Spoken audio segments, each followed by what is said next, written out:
प्रदेश की पुलिस ने फरीदाबाद मॉड्यूल और राइजिन आतंकी षड्यंत्र का भंडाफोड़ किया है। दक्षिण भारत में आईएसआई राइजिन केमिकल अटैक प्लान कर रहा था। इससे पाकिस्तान भी बेनकाब हुआ है।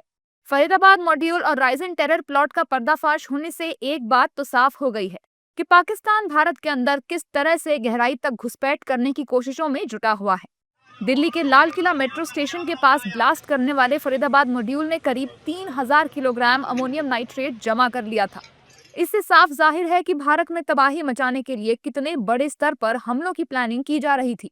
दिल्ली ब्लास्ट की जांच में अल फलाह यूनिवर्सिटी को शक के घेरे में रखा गया है, जिसे लेकर बीजेपी नेताओं ने कहा है कि ये बहुत दुख की बात है कि विस्फोटों का एक नया दौर शुरू हो गया है।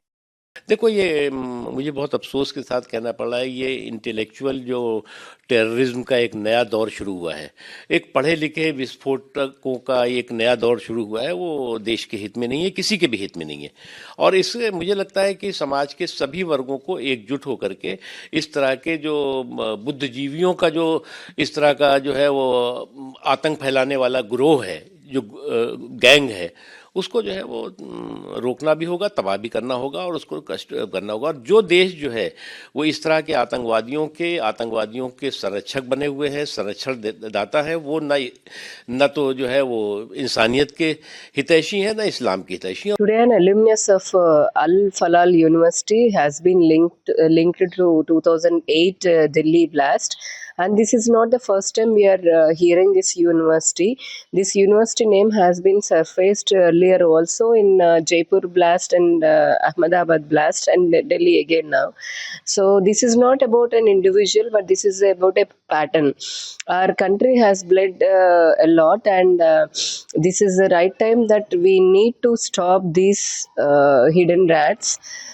I request and I urge the younger generation to be more vigilant and be participant to protect our own country and support the government of India in its action to eradicate this urban naxalism and also terrorism from the country.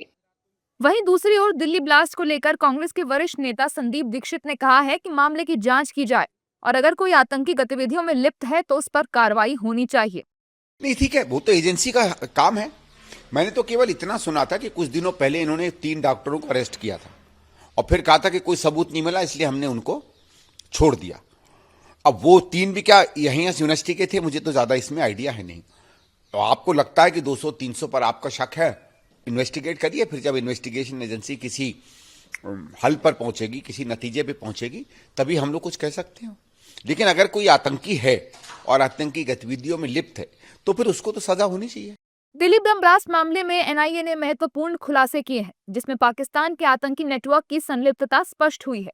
गिरफ्तार आतंकियों, विशेषकर मुजम्मिल, आदिल, शाहीन और इरफान के mobile phone से delete किया गया data सफलतापूर्वक recover कर लिया गया है।